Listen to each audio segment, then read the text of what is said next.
Assalamualaikum warahmatullahi wabarakatuh. Sahabat beriman yang dimuliakan Allah, salah satu peristiwa besar bagi Rasulullah SAW dan juga kaum muslimin adalah Isra Mi'raj. Bahkan peristiwa tersebut telah diabadikan dalam Al-Quran. Mengetahui akan datangnya Rasulullah SAW akan berkunjung, para malaikat pun ketakutan. Mengapa malaikat takut saat Nabi SAW naik ke langit? Benarkah saat Isra Mi'raj ada malaikat yang dihukum karena Rasulullah SAW? Untuk itu tonton terus video ini agar kalian semua tidak gagal paham. Malaikat sebagai salah satu utusan Allah Subhanahu wa Ta'ala adalah makhluk yang selalu taat. Tak pernah sekalipun mereka membangkang kepada Allah Subhanahu wa Ta'ala.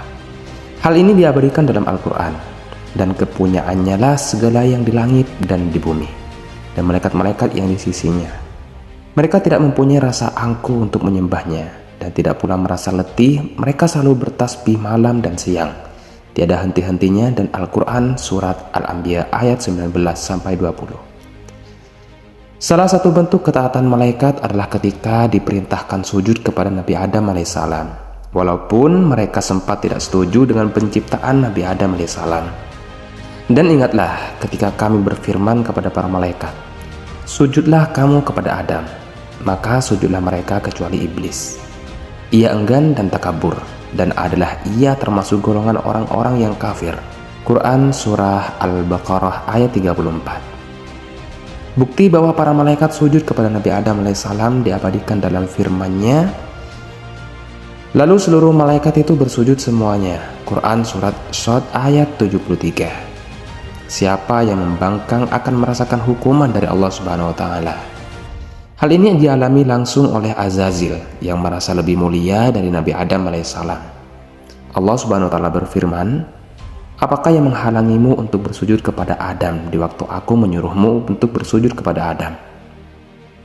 Menjawab iblis, saya lebih baik daripadanya. Engkau ciptakan saya dari api, sedangkan dia engkau ciptakan dari tanah. Al-Quran surat Al-A'raf ayat 12. Bukti malaikat adalah makhluk yang takut juga diperintahkan oleh malaikat Jibril alaihissalam saat itu.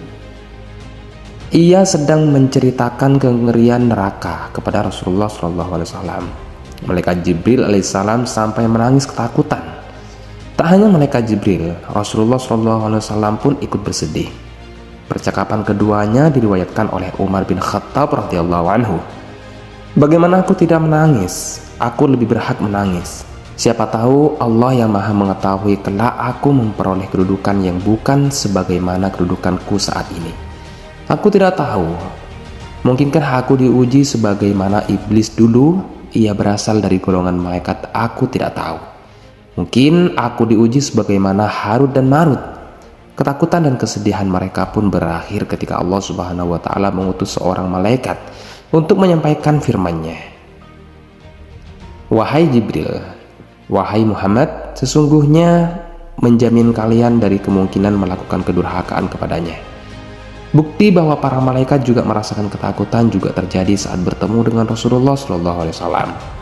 Salah satu peristiwa bersejarah adalah Isra Mi'raj Rasulullah SAW dari Masjidil Haram menuju Masjidil Aqsa. Kemudian dari Masjidil Aqsa menuju Sidratul Muntaha dengan mengendarai buraq. Perjalanan Rasulullah SAW ini telah diabadikan dalam Al-Quran. Maha suci Allah yang telah memperjalankan hambanya pada suatu malam dari Masjidil Haram ke Masjidil Aqsa, yang telah kami berkahi sekelilingnya agar kami perlihatkan kepadanya sebagian dari tanda-tanda kebesaran kami. Sesungguhnya dia adalah maha mendengar lagi maha mengetahui.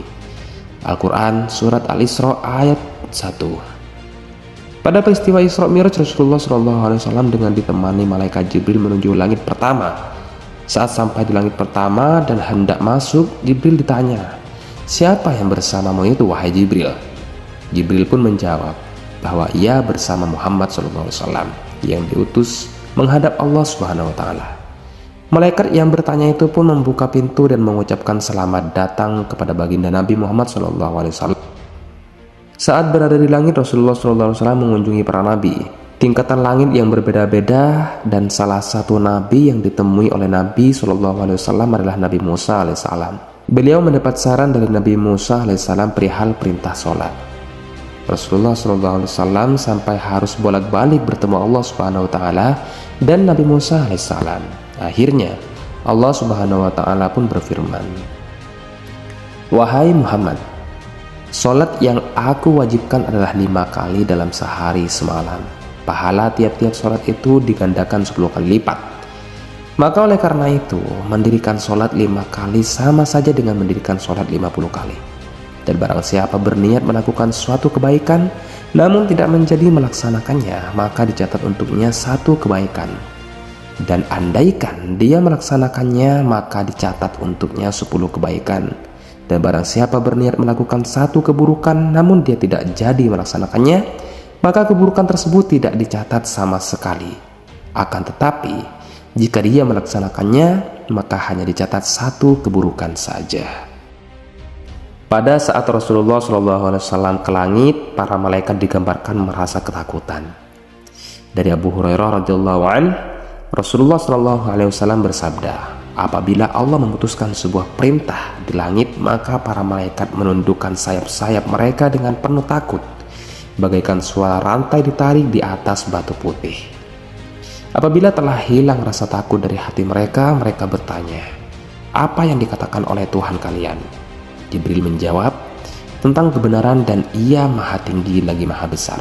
Lalu para pencuri berita langit atau setan mendengarnya. Mereka para pencuri berita langit itu, sebagian mereka di atas sebagian yang lain. Tak hanya itu, bahkan ada satu malaikat yang sampai sayapnya dipatahkan karena tidak memberi hormat kepada Rasulullah SAW. Allah Subhanahu wa Ta'ala pun menghukumnya dan mengasingkan mereka tersebut. Kisah selengkapnya diabadikan dalam kitab Mukasyfatul Qulub karangan Imam Al-Ghazali. Tak hanya sayapnya saja, dan kejadian ini pun sampai di telinga Nabi SAW lewat malaikat Jibril. Jibril berkata, "Ya Rasulullah, aku telah melihat ada seorang malaikat langit berada di atas hingga sana aja. Di sekitarnya terdapat 70.000 malaikat berbaris melayaninya. Pada setiap hembusan nafasnya, Allah Subhanahu wa Ta'ala menciptakan darinya seorang malaikat. Dan sekarang ini kulihat malaikat itu berada di atas gunung Qaf dengan sayapnya yang patah dan sedang menangis.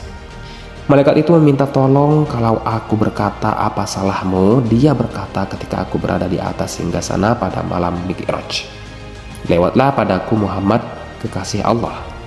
Lalu aku tidak berdiri menyambutnya, dan Allah menghukum dengan hukuman ini serta menempatkanku di sini, seperti yang kau lihat sekarang ini.' Malaikat itu menjelaskan penyebab ia diasingkan. Ia terus menangis dan menyesali perbuatan yang telah dilakukannya.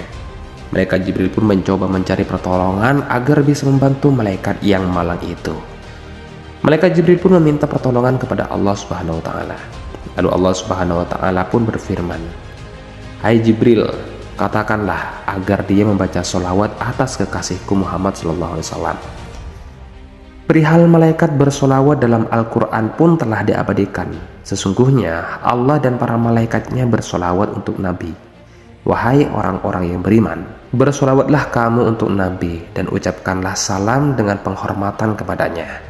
Al-Quran Surat Al-Ahzab ayat 56.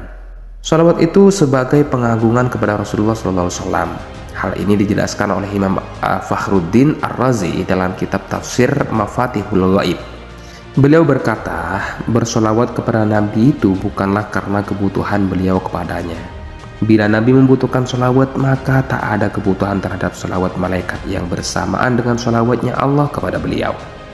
Solawat itu hanya untuk mendapatkan pengagungan terhadap beliau, sebagaimana Allah memerintahkan kita untuk mengingat zatnya, sementara Allah tak memiliki kebutuhan untuk diingat. Hal itu semata-mata karena untuk menampakkan sikap pengagungan terhadap beliau dari kita, dan untuk Allah memberikan ganjaran bagi kita atas pengagungan tersebut. Sahabat beriman yang dimuliakan Allah, malaikat memang adalah makhluk yang sangat patuh kepada Allah Subhanahu wa Ta'ala. Semua perintahnya dilakukan. Mereka tak pernah membangkang ataupun menolak tugas yang diberikan Allah Subhanahu wa Ta'ala. Sebab jika membangkang, Allah Subhanahu wa taala akan memberikan hukuman seperti yang terjadi pada malaikat yang tak hormat kepada Nabi Shallallahu alaihi wasallam. Saat Nabi Shallallahu alaihi wasallam naik ke langit, para malaikat semuanya ketakutan. Wallahu a'lam bishawab.